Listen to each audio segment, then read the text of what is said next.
Zimbabwe update now, and Zimbabwe, Andy, as we have commented on in the Bugle over the last few years, has had one of the world's funniest currencies, leading to some of the world's least funny consequences from that currency.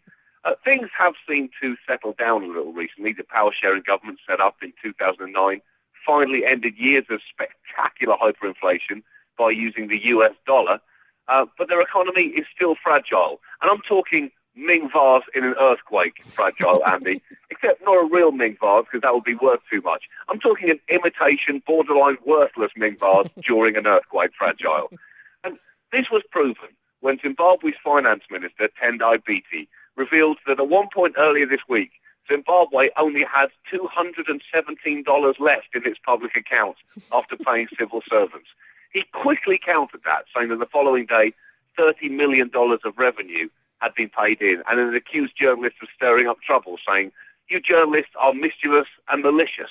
The point I was making was that the Zimbabwean government doesn't have the funds to finance the election, to finance the referendum.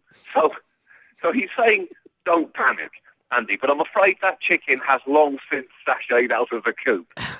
Especially as he followed up that revelation by revealing that they now essentially can't afford elections anymore. Oh, that should settle people down. Don't worry about only having $217. I was trying to make the much larger point that there's no way we have enough money for democracy anymore. Okay, is everyone calm now? Good. Yeah, $217, that's about £138 in real money. That's not a lot for a country like Zimbabwe. That is barely enough to buy 20 decent quality cudgels for Robert Mugabe's goons. But democracy it's annoyingly expensive, John. And I mean, you see, I reckon clearly an election does cost more than $217.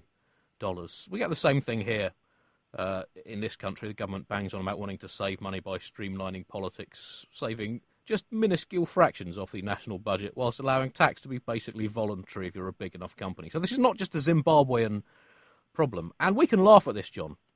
Zimbabwe only having $217 left in its account, because we in the West have absolutely loads of money in our accounts. Admittedly, all of it is pretend and most of it is negative money, but that is still loads of money, John. Loads of money.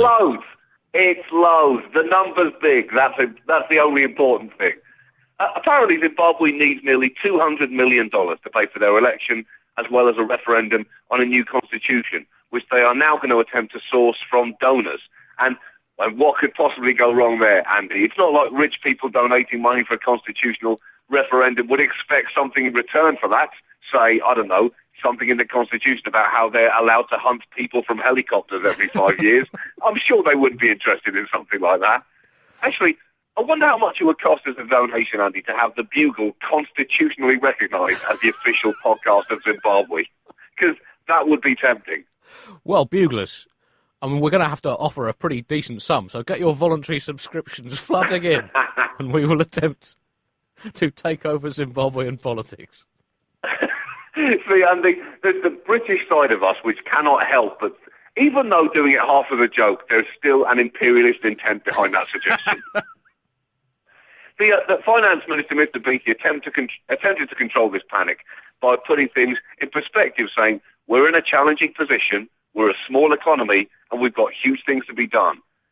But the Minister for Finance of Greece has an even worse story. Wow, that is a classless move from that Zimbabwean. Just leave them alone. But I've got to say, when struggling African governments are making fun of you, Greece, your economy is